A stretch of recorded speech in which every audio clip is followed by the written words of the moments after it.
Love doesn't have to hurt to be real. It doesn't have to be earned, fixed, or proven. I had to unlearn the version of love I saw growing up. The love that felt conditional, chaotic, and full of fear, and redefined it on my own terms. Because when you learn to love yourself with gentleness, consistency, and respect, you stop chasing people who offer anything less.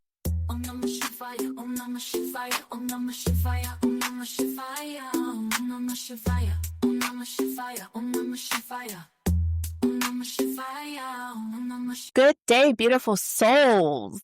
Welcome to Break the Cycles podcast, hosted by yours truly, Alicia Cherie. Do you ever catch yourself reacting like a younger version of you? Snapping, shutting down, or craving reassurance you can't explain? Do you struggle to rest because the little voice says you haven't earned it yet? Or maybe you chase love that feels a little too familiar, even when you know it's not healthy. If you nodded yes to any of these, this episode is for you. Hey, soul sister. Before we dive in, make sure you followed and subscribed to this podcast so you never miss the next drop of healing energy. And I want to hear from you. Leave a comment or some feedback. Let me know what's been resonating with you and what topics you want me to cover in future episodes. Your voice helps me shape this space for our community.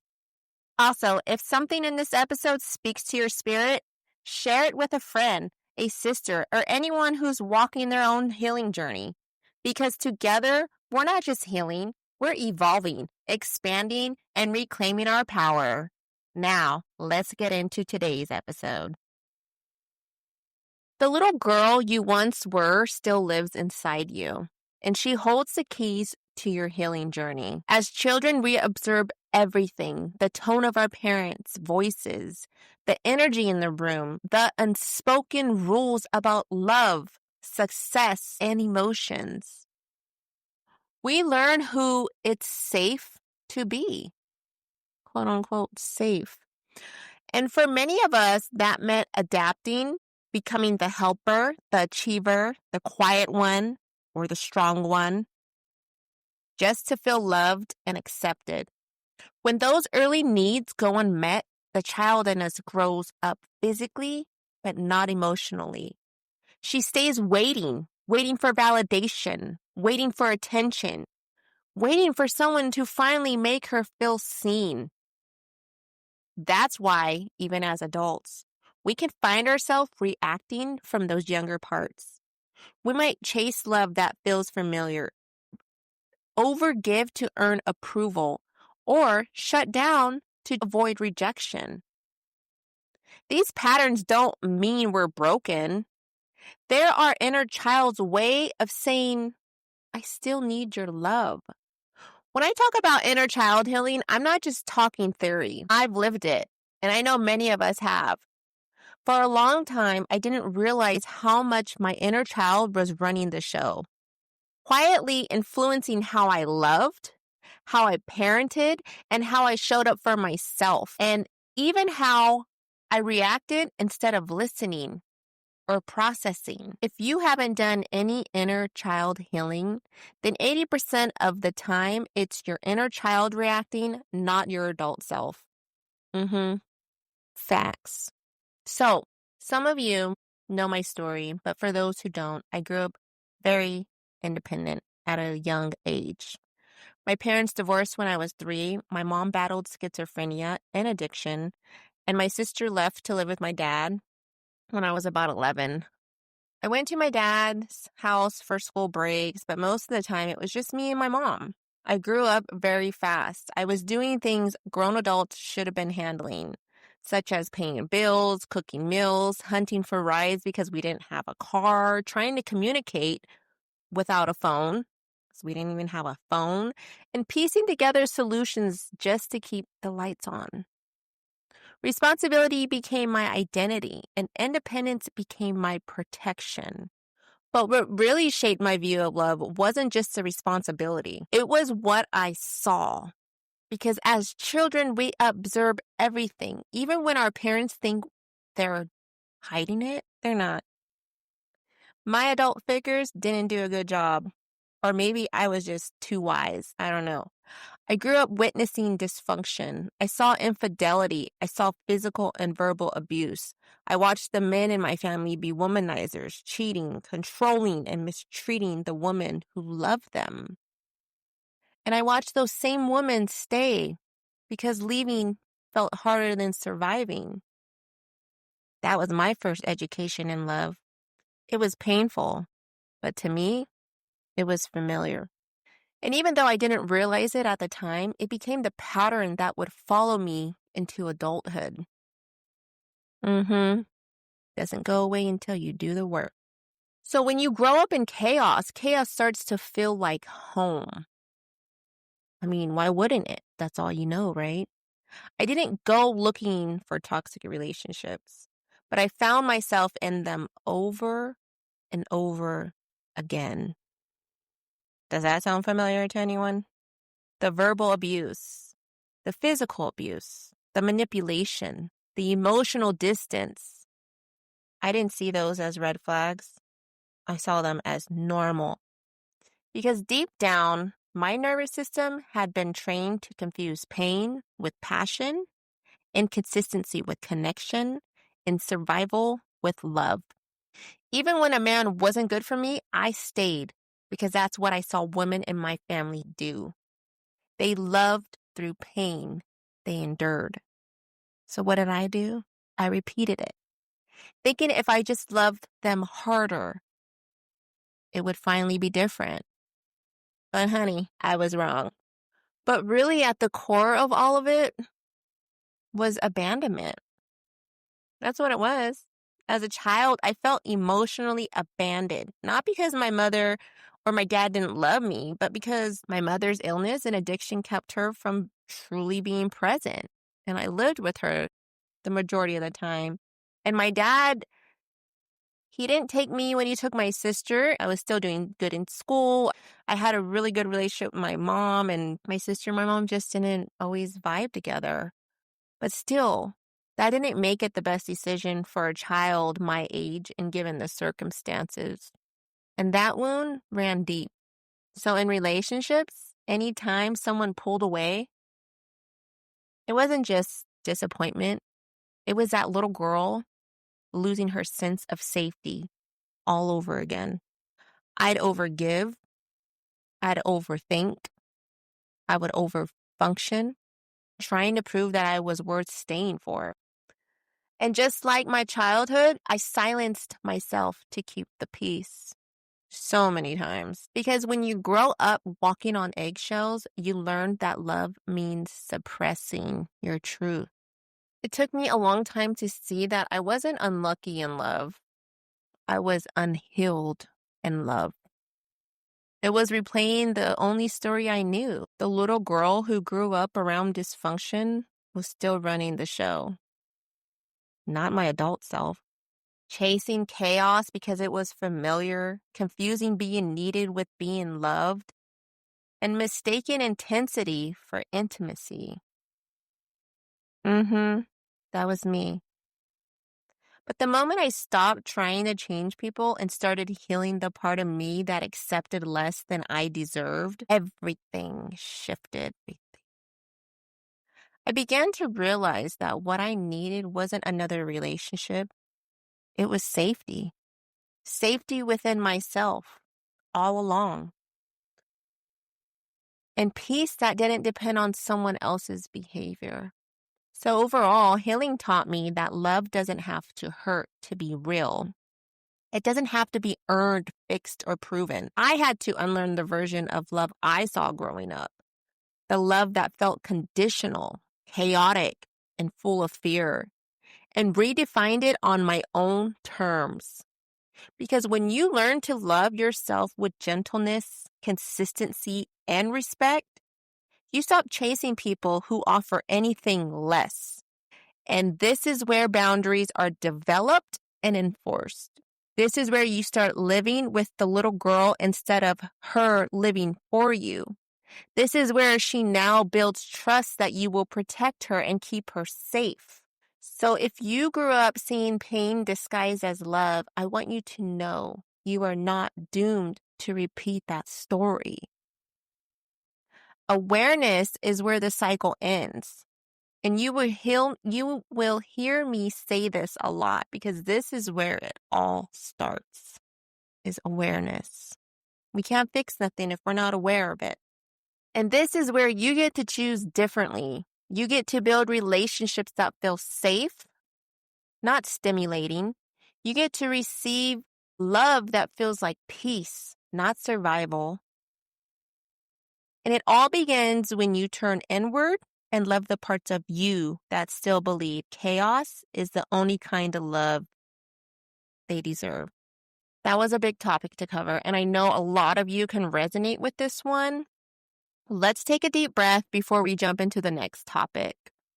Inhale through your nose. Inhale strength. Exhale through your mouth. Exhale resistance. Hey, sis. If you've been asking yourself, where do I even start with my healing journey? I created something just for you. Take my healer archetype quiz and discover what kind of healer you truly are. Whether you're the sacred nurturer, the soul connector, the creative soul, or the intuitive reclaimer, this quiz will help you understand the best way to approach your healing journey so you can move forward with clarity, confidence, and alignment. Take the quiz now by clicking a link in the show notes. It's free. What are you waiting for? Now, let's continue on to discuss how childhood wounds affect parenting. Parenting has a way of revealing the parts of us we thought we had buried. Keyword, thought. It's one of the clearest mirrors of our inner child because everything we didn't get to feel, express, or heal tends to resurface when we're raising our own children. We enter motherhood wanting to give our kids everything we never had.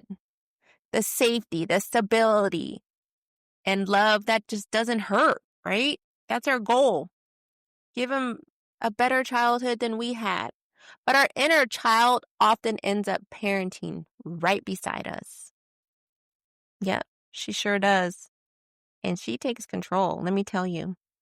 For me, that showed up the most with my oldest daughter. I had her straight out of high school. And because of everything I experienced growing up, the chaos, the unpredictability, the loneliness, I became the mom who needed to control every little thing. I wanted everything to be smooth, stable, and successful. And back then, in my mind, control meant protection. Yep, I thought I was protecting her. I figured if I could keep her world calm and structured, maybe neither of us would have to relive the pain and instability I grew up in. But in trying to keep her safe, I became rigid.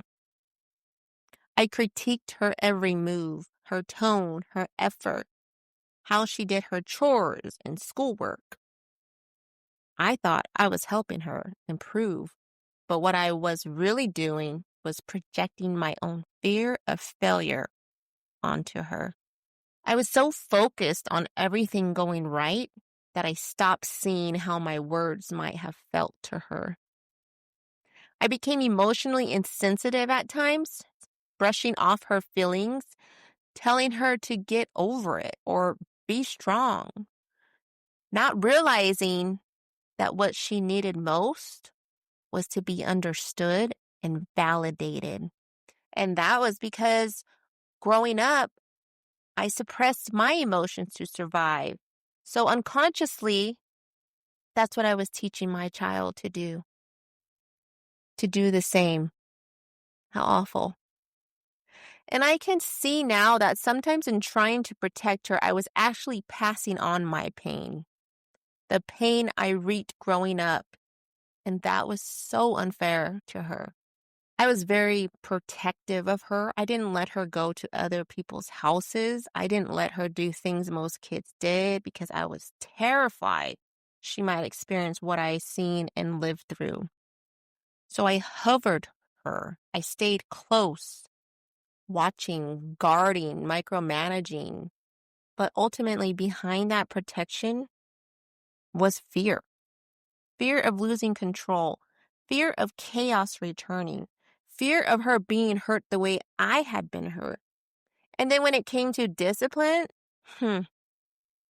I swung to the other extreme. I avoided saying no or setting boundaries because it made me feel guilty. Somewhere deep down, I believed that if I was too firm, she might feel unloved. So I let things slide, thinking love meant leniency. But here's the thing, children need boundaries to feel safe. And avoiding that structure out of guilt only left both of us confused and disconnected. I realize now that much of my parenting in those early years wasn't coming from my present self. It was coming from that scared little girl inside me who never felt safe, seen, or in control. She was trying to parent.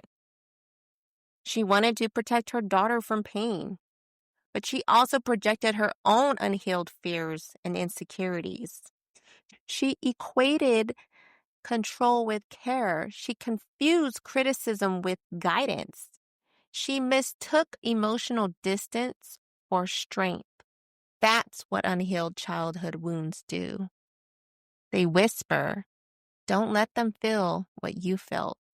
And in trying to prevent our children from experiencing pain, we often recreate it in new ways.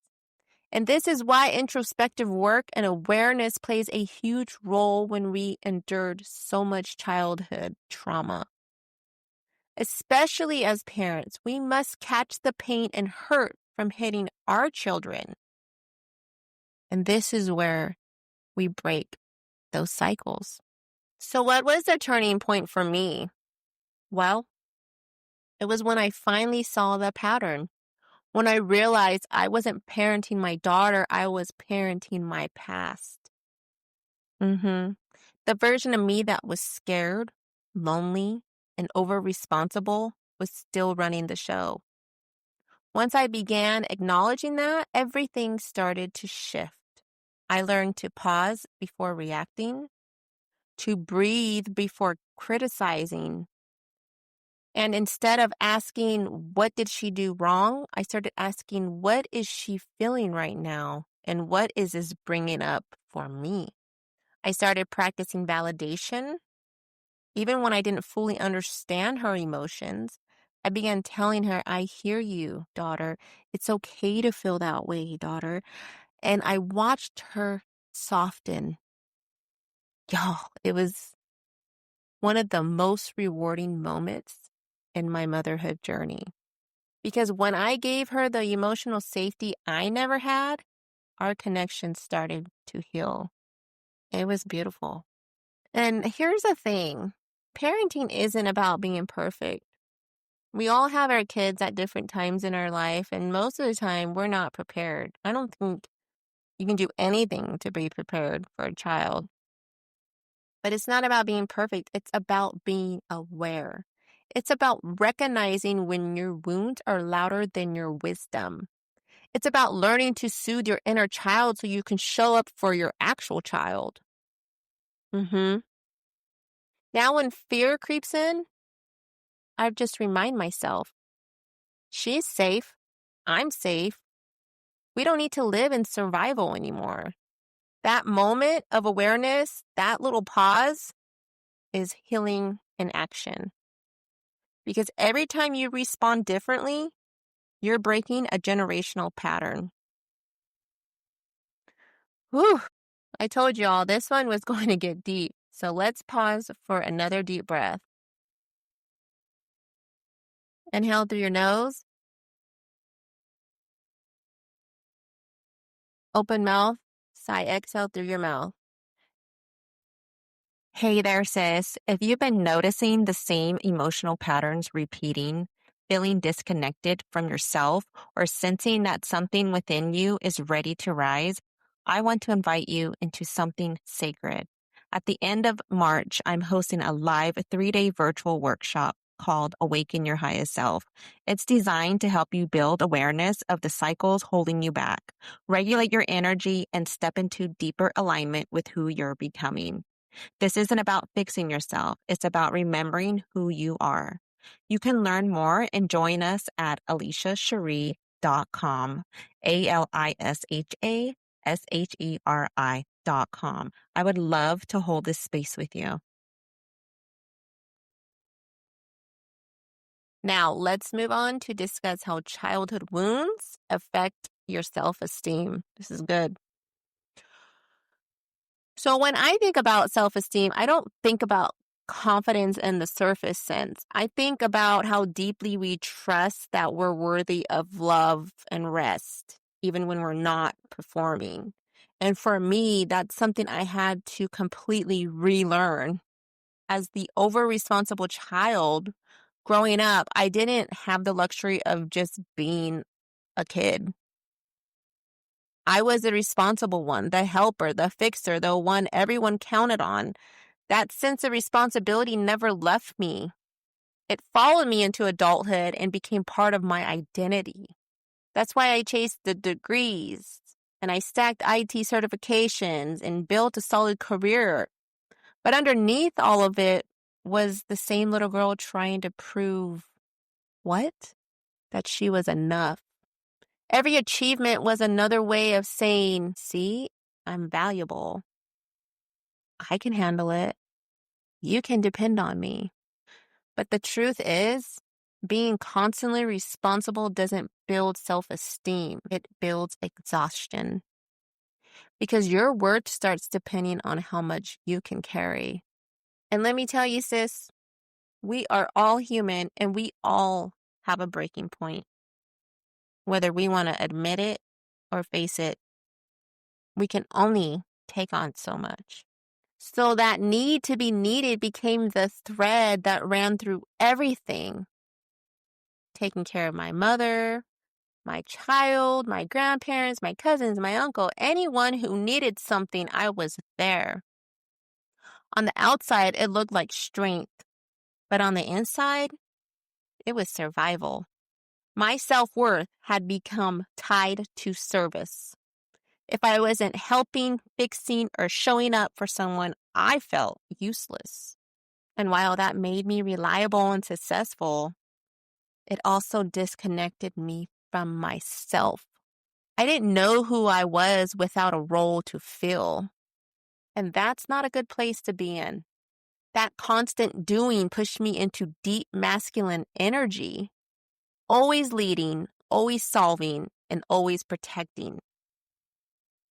I could never rest in my feminine energy because I'd never been taken care of long enough to feel safe there. So I equated softness with weakness, and crying felt like failure. So I kept pushing, I kept achieving, I kept proving, and I kept going. But the more I operated from that space, the further I drifted from my own emotions, from that inner sense of peace and flow that real self-esteem grows from. I thought being strong meant never breaking, but strength without vulnerability isn't real strength. It's called suppression. I deprived myself of tenderness, of rest, of receiving help, because somewhere along the way, I learned that being taken care of wasn't safe. That's what childhood survival taught me. If I don't hold it together, everything falls apart. But healing taught me something different, that I don't have to earn rest. I don't have to perform to be loved, and I don't have to prove my worth through doing and taking action. Rebuilding my self-esteem has been about returning to that little girl who believed love was something she had to work for and showing her that she's already enough. She always was. It means letting myself cry when I need to. And let me tell you, I cry a lot. Not just when I'm sad or mad either. And it feels so good. I let others support me without guilt. Like, you want to do something for me? I'm like, please do it. No hesitation, no guilt here. Please. And I remind myself that vulnerability isn't weakness, it's truth. When I stopped measuring my value by my output, I finally started to feel free. After that, there was no going back. And I want you to feel the same. Okay, so that's all the topics I wanted to cover in today's episode. I know we got deep and maybe some things resonated with you, but let's do a quick guided visualization together before we close this episode.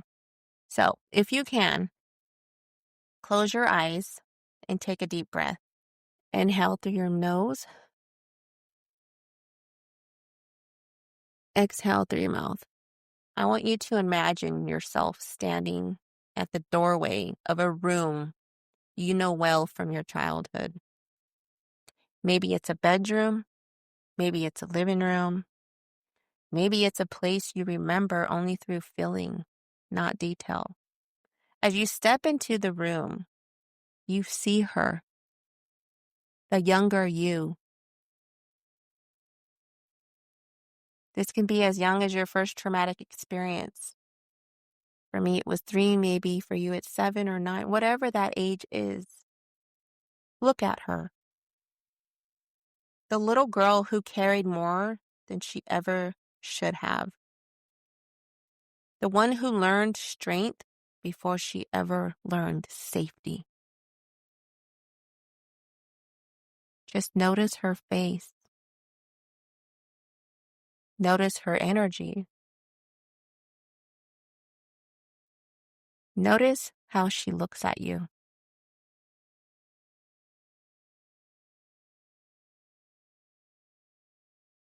You walk toward her slowly, gently, so she knows she isn't in trouble. She's finally safe. Sit beside her. Let her see your eyes. Let her feel your presence.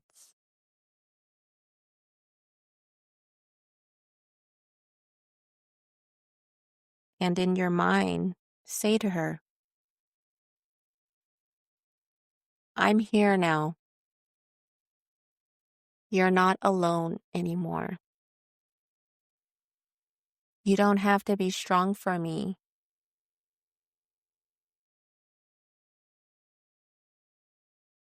But thank you for getting me here. Thank you for being strong. Thank you for being courageous. Thank you for leading me here. But now I'm going to protect you. I'm going to love you the way you always deserved. Now watch how her body responds. Does she relax? Does she cry? Does she lean into you? Whatever she does is perfect.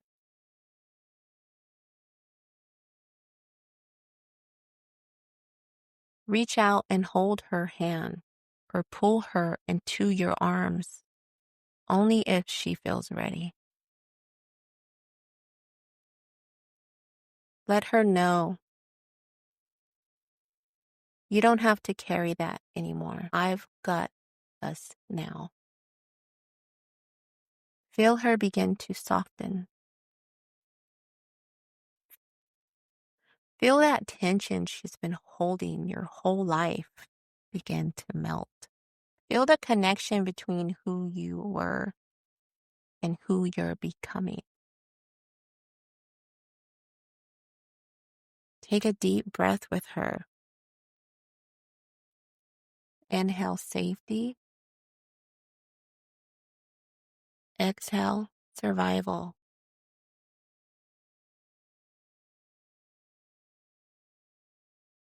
And before you leave, whisper to her, I will come back for you. I choose you every day.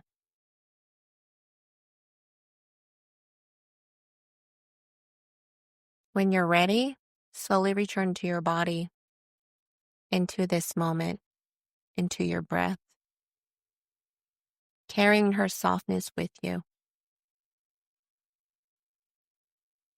Your inner child is no longer abandoned. She is held. She is seen. She is loved. She is safe.